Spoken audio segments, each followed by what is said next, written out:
Hello, and welcome to another installment in the TCPalm Editorial Board series of interviews with candidates on the November ballot. In this session, we are going to be talking with the two candidates for the District 84 seat in the State House of Representatives. We have those candidates with us, Forrest Blanton and Dana Trabulsy. Thank you both for being with us. I am Blake Fontenay. I'm a columnist and editorial board member at TCPalm, and I'm joined by other members of our editorial board, columnists Ed Killer and Larry Reisman, one of our citizen advisors, Louise Philippine, and our executive editor, Adam Neal. And so we will begin with our questions. We expect this session to run approximately 45 minutes. We do have a number of questions, so we ask you to keep your answers as concise as possible, just so we can cover a lot of ground today. The first topic, and we will start with Mr. Blanton for this question first. Please identify your top three legislative priorities if you are elected. Sure. So my top three legislative priorities would be first one surrounding civil rights. I want to enhance and protect our civil rights, particularly a woman's right to choose, protection and expansion of our voting rights, and protection of LGBTQ rights. So those are under civil rights. I want to push and expand our environmental protections, the restoration of the in-river lagoon, all of our waters move to green energy, and I want to protect home rule and for both our public schools and our local governments. Thank you. And Dana, same question for you. What would be your top three priorities if elected for another term? Thank you for that question. So I think when you sent over your initial screening, you had asked that question, and I pondered on it quite a bit because I don't know if there can actually be three top priorities.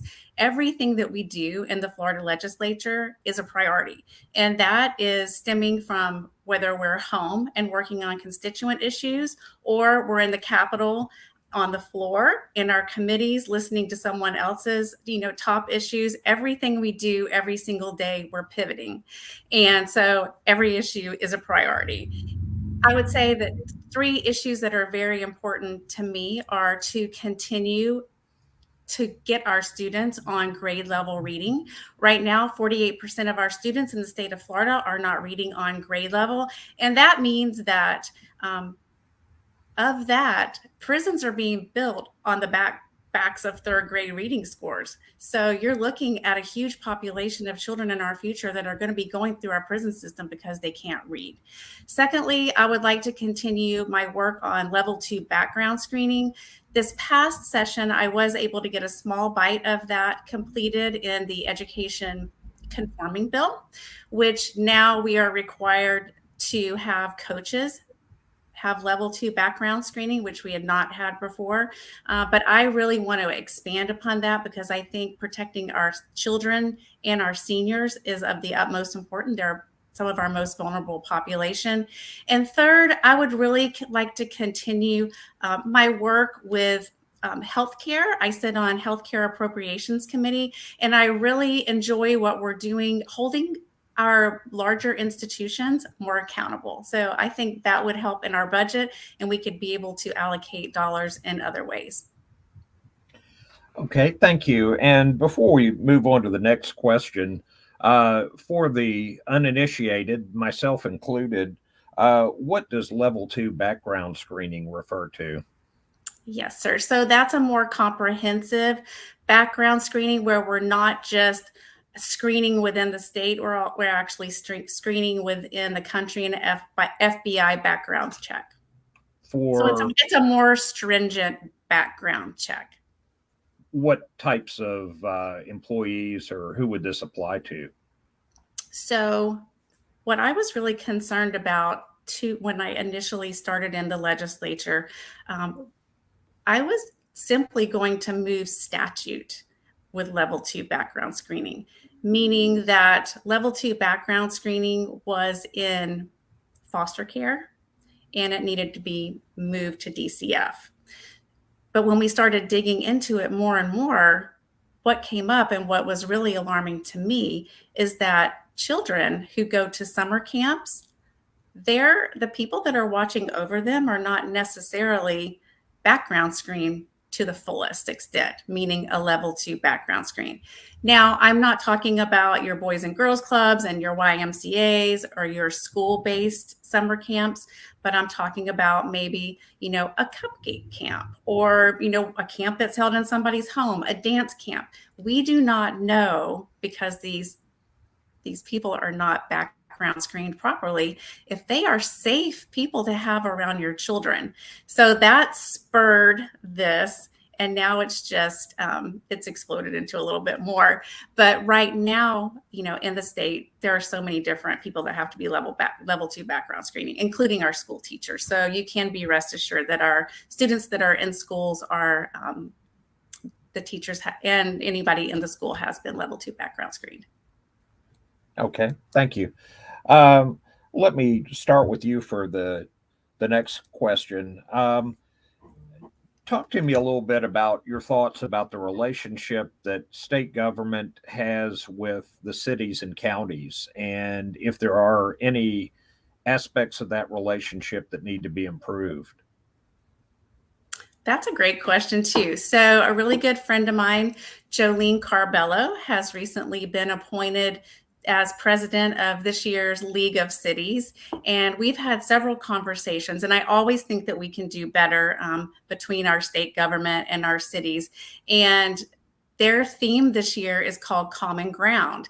And the thought process behind that is, a lot of good things can happen over a cup of coffee. So when Jolene and I met, we've been friends for a long time, but we met a couple of months ago regarding her platform of Common Ground and just really working on the relationships, not waiting until we're on the floor taking a vote to contact us, for us to keep those lines of communications open. Come to Tallahassee, talk to us and tell us why your particular issue is important to you and your city so that we can get a better view over it. And then on the other side, we would like for, them to understand that, what's good. We understand, first of all, what's good for Miami may not be good for the Panhandle. But when we are, voting on something that's going to affect the entire state of Florida, we really have to take a deep dive. And those relationships and that communication is pivotal. Thank you. Forrest, same question for you. What are your thoughts about the state of the relationship between state government and local governments throughout Florida? And are there any areas where you see room for improvement? Yes, thank you. So I certainly agree that there should be a cooperative relationship between state and local governments, and there should be really a supportive relationship, and both sides need to understand their points of view. However, I think the state, I'm supporting home rule. I think that we elect our local representatives because we know them. They know the area that we live, and they are more attuned to the needs of the local folks. So I think quite recently, the state legislature and the governor have exceeded the proper bounds for home rule, both with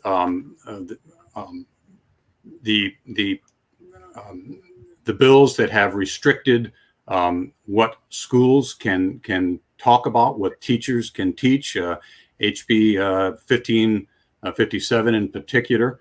And I also think the governor has overreached in some of his changes. The district attorney who was removed, for example, over in the Tampa area because he disagreed with the governor's point of view.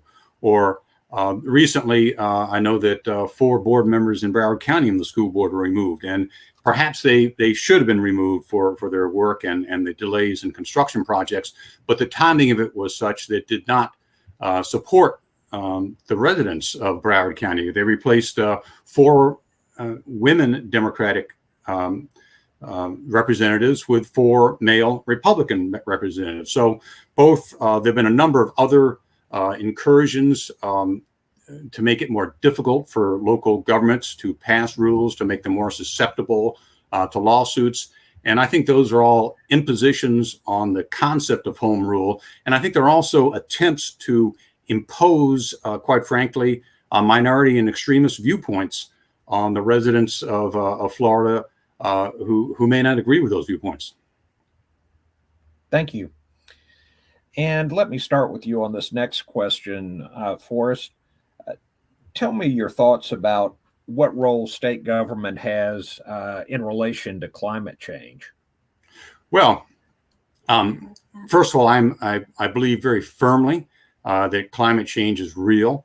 I think that human activity has greatly accelerated the pace of climate change. We know that climate has changed over time, but it's changing much faster now because of the impact of human activity. And I look at the world as in a spiritual way. I think that the Creator put us on this planet with a huge plethora of creatures and plants and animals, and I think it's part of our responsibility as human beings to support that diversity of life in our planet. And so I think state government has a huge role in moving us towards green energy and helping to combat both. There are a number of areas with climate change. We have to do mitigation for the changes we know are coming with regard to sea level rise, greater storms, more intense storms, more droughts, more rain. The changes are largely unpredictable other than sea level rise. And so I think the state needs to move aggressively to promote clean energy, to promote better use of our energy resources, and to prepare our local communities for the inevitable adaptations that are going to have to occur as people harden their facilities and perhaps even have to migrate away from certain localities because of climate change. Thank you. Same question, Dana. Tell me what your thoughts are about state government's role with regard to climate change. I definitely think that states should have a role in climate change. Actually, I think every human being should have a role in climate change, and we do need to take it very seriously, and we do in the state of Florida. This past session, we actually addressed coastal resiliency, and we committed nearly, I think, $200 million to local governments to help them adapt to sea level rising and temperature changes. So I think in the state of Florida, we are taking it seriously, perhaps not as seriously as my opponent might think, but we are addressing it. Okay, thank you. And Dana, I'll start with you on this next question as well. Tell me your thoughts about the state's Black Business Loan Program and how well it's working. So I had a constituent reach out to me about that loan program just a few months ago, and I'll be honest with you, there is money there to be tapped into, but I think that we could probably do a much better job at getting the word and the message out and making it a little simpler for our Black business owners to take advantage of. Are there specific ways to make it easier to apply for those loans? So I don't know if it's the application process, but I do know that it's only a handful of lenders that are actually participating in this loan process. They are the facilitators of it. So I don't think the application process is as hard as it is, again, guiding the consumer, the business owner, to the proper way. I was happy, I actually saw an article in TCPalm about, I believe it was a Haiti business owner, if I'm not mistaken, you had done an article about, and I reached out to them, and that got the ball rolling with me learning more about this loan process. And we tried to reach out and help them. I don't know if they took advantage of the program, but I do think that we can do a better job with it for sure. Thank you. Forrest, same question. Give us your critique of the state's Black Business Loan Program. Well, I think my first critique would be it's not very well publicized because I had not heard of it in the past. I do know that that Black business owners are much less likely to apply for business loans than other business owners, and so my first critique would be that we need to get more word out. And I'm not obviously Black myself, but I was not aware that we had a program for Black business owners in the state of Florida. I'm fully supportive of helping small businesses of all sorts, Black, white, Hispanic, Asian, and so I'm in favor of the concept, but quite frankly, I'd have to do more research on this particular program, other than I think it needs to be more widely publicized and distributed. Thank you. All right. Forrest, let me give you first crack at this next question. What do you think of the state's efforts to clean up Lake Okeechobee, and are there specific areas that you feel could benefit from reforms? Yes. So I'm not very impressed with the state's efforts to clean up Lake Okeechobee. I think the restoration of the Kissimmee River is wonderful. I fully support it. But quite frankly, Lake Okeechobee is not very clean. And it is, we periodically see satellite images of the amount of algae in the lake. And I think the way we treat Lake Okeechobee is a shame, and it's a disgrace to the state of Florida. If Lake Okeechobee were not as polluted as it is, the issues with water down to both down to Calusia and the St. Lucie would not be as extreme. Still be a problem, but not be as extreme. So I think we need to do a lot more to clean up Lake Okeechobee. First of all, I think we need to clean up water before it enters our public waterways. I think we need to do more. I know that agricultural best practices are recommended by the state, but they're not required.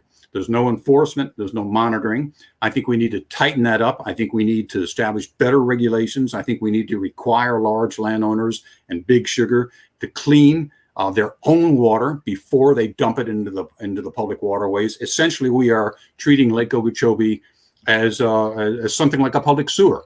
So where agricultural runoff from the sugar farms to the south and the agriculture to the north all funnel into Lake Okeechobee, and it leaves us with a tremendous problem.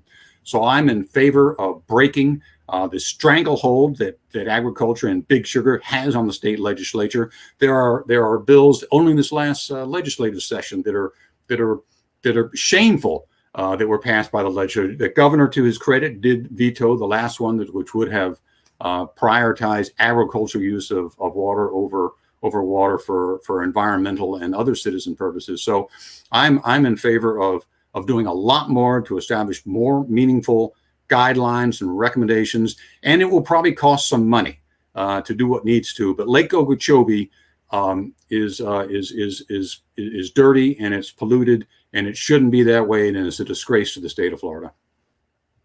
Thank you. Dana, same question. What are your thoughts on what the state has been doing with regard to cleaning up Lake Okeechobee, and what more, if anything, needs to be done? Well, I think we can always do more, because water is one of our most, if not the most vital resource that we have in Florida. I will disagree with my opponent. I think that Florida has done a fantastic job, and we have made historic investments into our water systems, and particularly Lake Okeechobee. I would like to point out, I do not know how people who produce sugar are contributing to the detriment of Lake Okeechobee, because they are below the lake and it doesn't flow backwards. But we have invested, like I said, historical money into our waterways. With the Freedom First budget this past session that the governor signed, we're investing $1.2 billion into restoration projects and resources. And we're expediting projects like the C-43 and the C-44 restoration reservoirs. And we have started or have finished at least projects. So we are really working hard to make our waterways.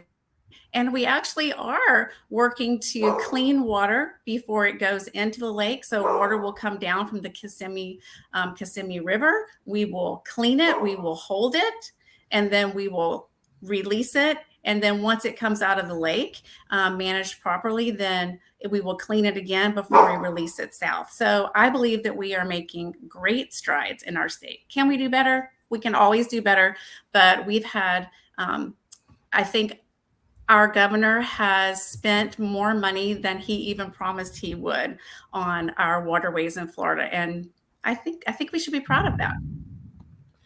Well, let me, as a way of following up on that, Forrest just mentioned the idea of making mandatory the best management practices that apply to agricultural runoff and strengthening the enforcement of those requirements. How do you feel about that?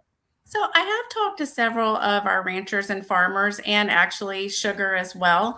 And the water that comes onto their farms is actually leaving cleaner than it ever came on. And they are actually practicing best management practices, and they are reporting them. If we need to go as far as to say that it's mandatory reporting, I would like to see what that looked like, but I'm okay with it. You would be okay with making it mandatory, or do you feel like there needs to be a case made before you would go to a mandatory requirement? I would like to see a case made, but if it's a good case, then I'm not opposed to it being mandatory. Okay, thank you. All right, let me start with you on the next question. What do you see as the state's role in trying to create more affordable housing in Florida? Wow, this affects everyone. So I feel right now that our housing, the cost of housing is at a perfect storm. And I had this conversation yesterday with someone. You know, I moved to Florida in 1987, and I lived in West Palm Beach. And I rented a 1,000 square foot apartment, had a roommate, and it was $1,000 a month. And that was fine until I had children. And when I had children, I knew that I could not sustain the affordability in West Palm Beach, which is why I moved to St. Lucie County for affordable housing. Now, as long as I have been in St. Lucie County and been involved in our community, we've always worked toward the live, work, and play type of community. But I'm sorry, my dog is barking in the background. It's a storm outside. So anyway, because we have worked towards this live, work, and play community, it's harder now because so many people are coming into Florida. We have a supply and demand issue. And my fear is that we've missed that bubble and that people are going to have to move outside of St. Lucie County to come and work in St. Lucie County. Now, the state's role in that, we've done several things. We fully funded the SHIP and the SAIL program. We're fully funding the Sadowski program. This year, we actually passed legislation for the Hometown Heroes so that they could receive up to $25,000 additional assistance in their home loan, and also an additional $50,000 in homestead exemption. So I do believe we are playing a vital role in helping with this crisis that we're having. Thank you. Forrest, I'm going to give you a chance to answer that question, but did you want to go back and talk about the issue of sure. water getting to the lake? Yeah, the issue that I wanted to bring forward is that even though many sugar plantations or sugar farms are south of the lake, they pump water into the sugar as they need it, and then when they're done with it, they pump it back into the public water supplies, and that water gets pumped back into Lake Okeechobee. So it's a backfill. It doesn't flow south; it's pumped back into the lake. But I'll move on to the issue of affordable housing. I think that is a difficult issue. But the state legislature has helped create this problem over the last 2 decades by robbing money from the Sadowski Fund. My research shows that the state legislature has diverted about $2 billion over the last couple of decades from the Sadowski Fund.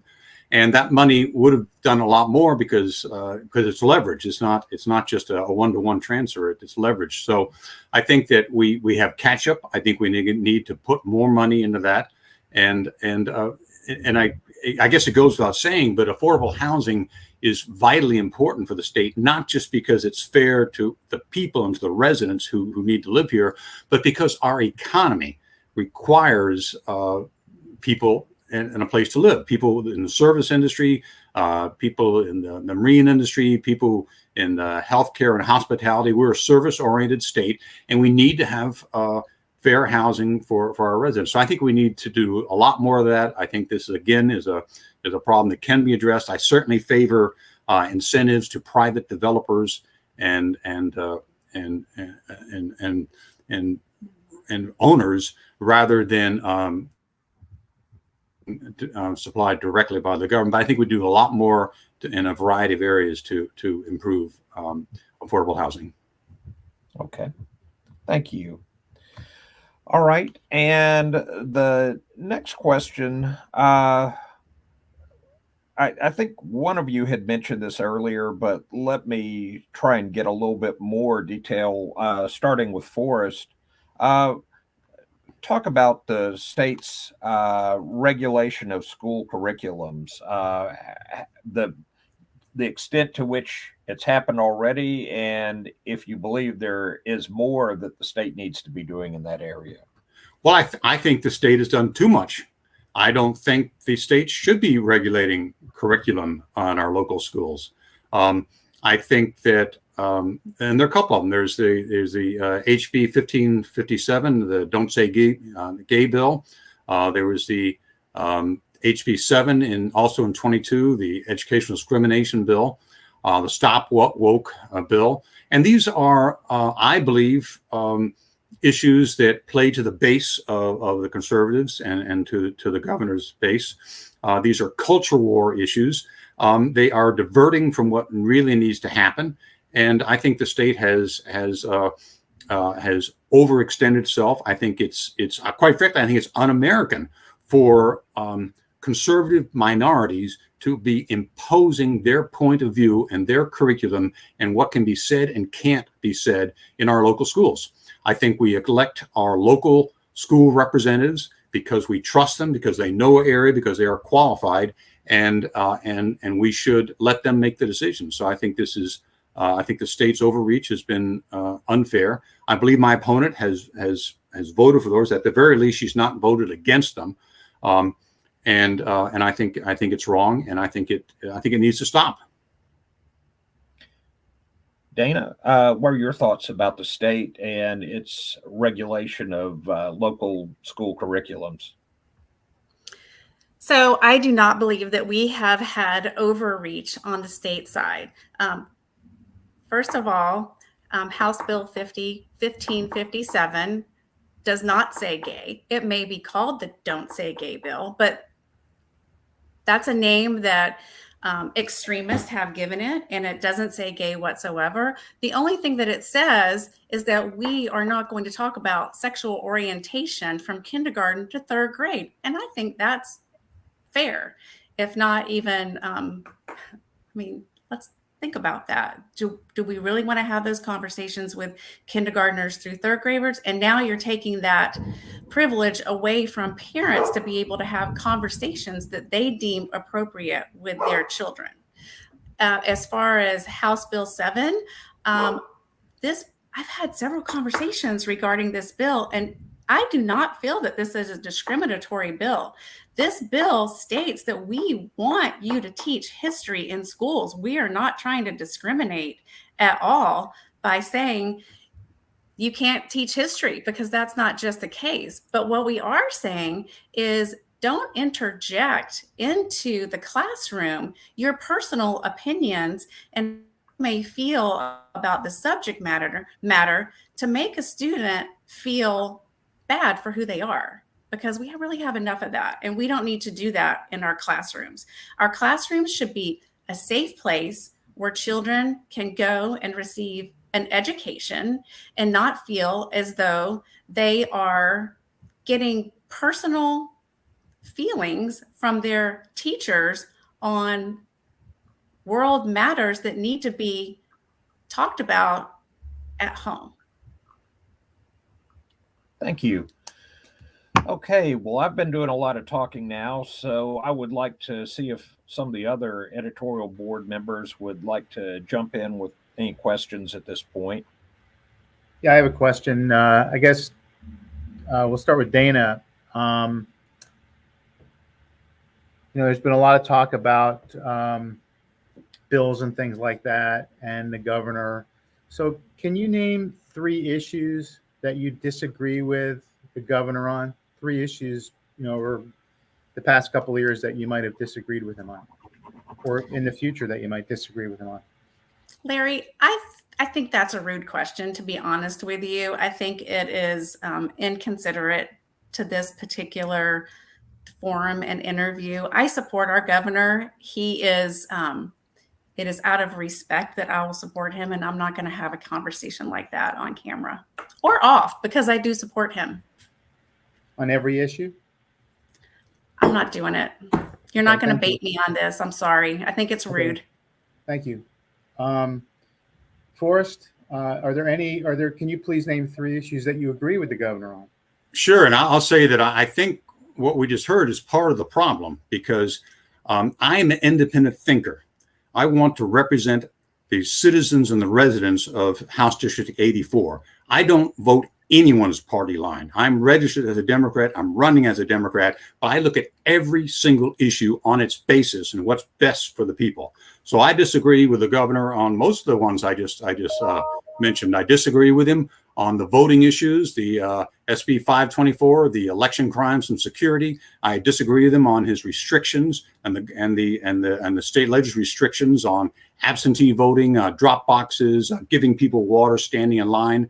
I disagree with where you talked earlier, the peaceful protest and the definition of riots and how someone can be charged if they're only in a crowd and not doing anything wrong. I disagree with the abortion restrictions at 15 weeks.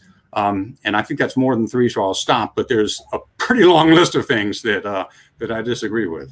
Hey, Forrest, maybe I misspoke before, but I was going to ask you what 3 issues you agreed with the governor. Oh, agree with him. Okay. Well, I agree with a couple. There are only 2 I can think of, but I agree with a couple of his vetoes over extremist actions the legislature took. The first one was, again, this goes back to the stranglehold the Big Sugar and Negroes got on the legislature, but I don't remember the particular bill number, but it was the one that prioritized water usage from Lake Okeechobee and the level of Lake Okeechobee towards Big Sugar and agriculture and against the needs of residents, the environment, and other people. The governor, to his credit, vetoed that, even though it should not have passed.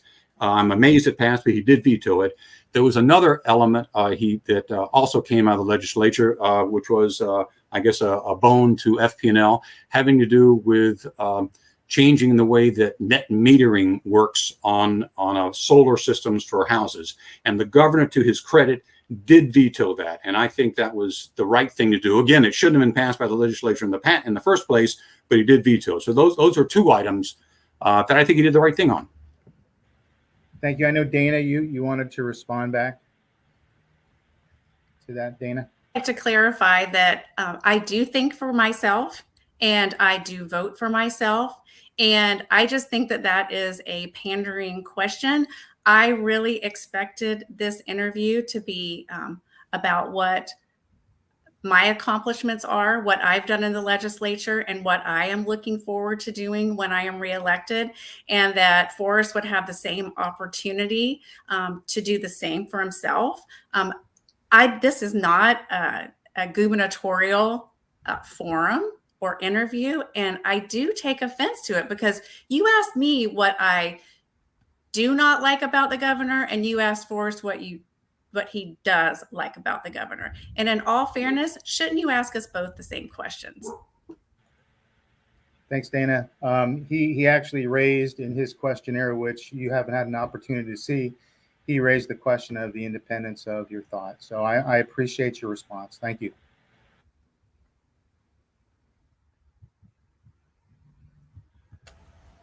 Okay, Larry, anything further from you? No, thanks. Okay. Ed? Yeah, I have a question. Right. I guess we'll start with, I'm confused at where we left off, but we'll start with Mr. Trabulsy. What can the state legislature do for the Indian River Lagoon? I think the biggest thing that we can do is continue to convert septic to sewer in the Indian River Lagoon. I was happy over the past 2 years to bring back over $2 million to help in that effort. But if you look at an aerial view of our county, you can see the overwhelming amount of septic tanks that we have, and that is contributing exponentially to our problem in the Indian River Lagoon. I think that's the number one. Thank you. Mr. Blanton, same question to you. What can we do in the state legislature for the Indian River Lagoon? Well, we've mentioned a couple of them in other conversations. I agree with my opponent that we need to work on conversion of septic systems to sewer. I think it's very, very important. It's not the whole issue, but it is a component of it. We need to address urban runoff and agricultural runoff coming down through our streams and canals into the lagoon. You can just see it in the lagoon, the black, ugly water coming out of some of these tributaries. We need to expand. I'm grateful and thankful that we are building retention areas for water coming out of Lake Okeechobee to essentially help clean that water before it can be released either south or east or west. But it's not, from what I've read, the original concept was a much larger, probably 2 or 3 times as large. It's not big enough, I believe. It needs to be expanded. We need to do more of that. And again, we need to work on the source of this pollution, which is primarily big agriculture and big sugar. We need to have firm regulations. We need to hold them to the fire, and we need to ensure that they do a better job of cleaning up this environment. And I want to go back to a previous issue that my opponent raised, where this is just House District 84, and it really doesn't pertain to the old state or to the governorship and so forth. And I disagree vehemently. This is the issues we are looking at are larger than House District 84. While we are here to help our residents do what's best for them, but we are looking at issues across the state and across the country where we are looking at dangerous extremisms from a number of state legislatures and conservative leaders, and moving this and putting a counterbalance in the state legislature, I think, is vitally important for the future of both our state and our country. Thank you, Blake. I have no further questions. Thank you. Louise, Adam, do you have anything at this point? Okay. We are getting near the end of our time, but I did want to jump in with at least one more question. There has been some discussion about as electric vehicles become more prevalent, that this could lead to a decrease in gas tax revenues. And so I would like to hear your thoughts on that situation and whether or not there's anything that needs to be done to remedy that. And Mr. Blanton, I believe it's your turn to go first on this one. Well, thank you. That's a pretty fair question. And I'm a big believer in electric cars. I own an electric car. I have a Tesla. I love it. Right now, it costs maybe a fourth or a fifth the same dollar to operate as it would under our current gas prices. However, it is not fair that we collect sales taxes from gasoline powered. We collect use taxes from gasoline-powered vehicles as part of our as part of the taxes on gasoline and diesel, and we don't collect any road taxes other than turnpike or toll roads on electric vehicles. And I think we probably need to address it as everyone should pay their fair share. That's part of my beliefs. I believe in fairness across the board, but that also means we need to pay our fair share. And I think we need to look at some ways, some equitable ways to address this issue and even the playing field as far as taxes go, as far as road taxes go between electric vehicles and gas-powered vehicles.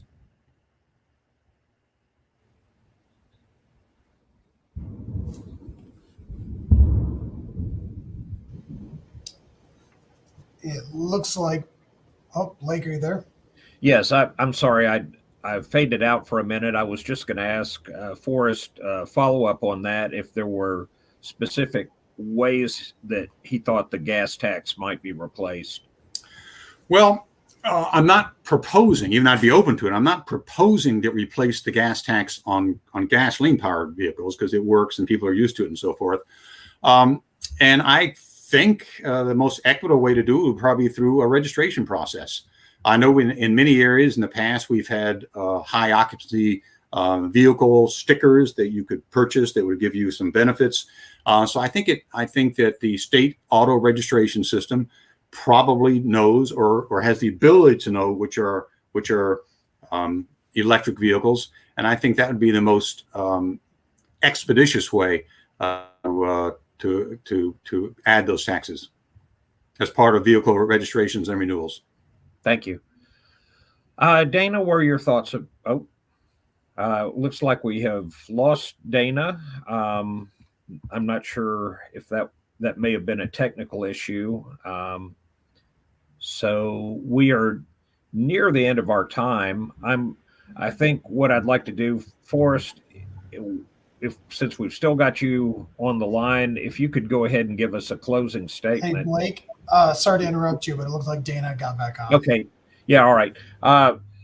Dana, let me go to you. I was just about to ask for closing statements, but I would like to, before we get to that, if you had some thoughts about the gas tax and whether there needed to be any type of replacement for the revenue that might be lost as electric vehicles become more popular. Yes, thank you. And I'm sorry, I don't know if you can hear the storm in the background, but I was kicked off. I apologize. Yes, I do agree. I think that there needs to be a fair and equitable balance between electric vehicles and gasoline powered vehicles as we move forward with a cleaner way of transportation. So it's really just as easy as that. I think we need to come up with a formula where everyone does pay their fair share. Any thoughts about what shape that might take? If it's not a gas tax, then how might it be levied? I don't know. I don't have an answer for that right now. Okay, thank you. All right. Well, we're at the end of our time. I would like to give you each an opportunity to make a brief closing statement, and you can talk about any issues that we haven't yet covered, or just talk about why you feel that you're the better candidate for this seat. And Dana, I would like to give you first crack here. Thank you. And I appreciate the opportunity today to be with you all. I have been in St. Lucie County for over 30 years, and I have raised my family here, and I have spent the majority of my adult life giving back to my community. And by that, I mean, I have been involved with public service. I have volunteered my time, and I have spent the last 2 years in the Florida Legislature. I feel like over the past 2 years, I've done a great job. I have led bipartisan legislation, meaningful bipartisan legislation. I've also brought home just at $30 million in appropriations, most of which will impact our community directly. And that is for programs such as a Second Chance program for our 19th Judicial Circuit, $2 million in septic to sewer most recently, which hopefully will be announced tomorrow, $1 million towards our new medical examiner's office, Project Lift, and many other appropriations. Some of the bills that I've passed is HB3, our New Worlds Reading Initiative. You heard earlier how important I think that reading is. And if you can read, you can really do anything. And we need to do better for our students with that. And I am dedicated to that. I'm not finished yet. I have a long way to go. And I feel like with the support I have on a local level, working with our local governments, along with the state level and the relationships that I've made over the past 2 years, that I am the best candidate for House District 84. I've done more in this seat in 2 years than any other representative has done since the inception of this seat, and I have more to do. And with that, I would like to ask the viewers for their vote. And if you have any questions or any concerns, my office is always open, and we take tons of constituent cases every month and would love to help you too. Thank you. And Forrest, closing statement, please. Yes, thank you for this opportunity. So I'm running for House District 84 because I care deeply about my community, this district, the state of Florida, the nation, and the world. And I am very alarmed and concerned and opposed to the dangerous and extreme actions and rhetoric that have been demonstrated by conservative leaders in Florida and in other states, which I think are anti-democratic and un-American. My opponent votes the Republican Party line. I am an independent thinker. I will do what is best for the residents of the state of Florida. My emphasis and my priorities are civil rights, a women's right to choose, protection of LGBTQ rights, expansion and protection of voting rights. I think it is a privilege and an honor for all of us to vote. We should be encouraging people to vote. We should make it as easy as possible. We should make it easy to expand early voting. We should make it easy to vote by absentee voting, and we should make it easy to vote in person within the bounds of proper identification and legitimacy. I'm a huge fan and protector of personal privacy. I want to protect I want to enhance sustainable economic development that benefits the residents who live here now through job training, vocational training, and so forth. I want to support affordable housing, protect and improve our public schools, absolutely protect and restore the environment, move to green energy, and I want to protect honesty and ethics in government. And I do think we need to move to the middle. I believe in compromise, consensus, and all working together so it's a sustainable move. I ask for your support in November for vote for Forrest Blanton. Thank you. Okay. Thank you to both of the candidates. And to the people viewing this session, we hope that this has been helpful as you prepare to make a decision in the November election. And just as a reminder, we do have other video interviews available, as well as stories and editorials that we've generated during this campaign season and will continue to generate up to and through the November election. So again, thank you.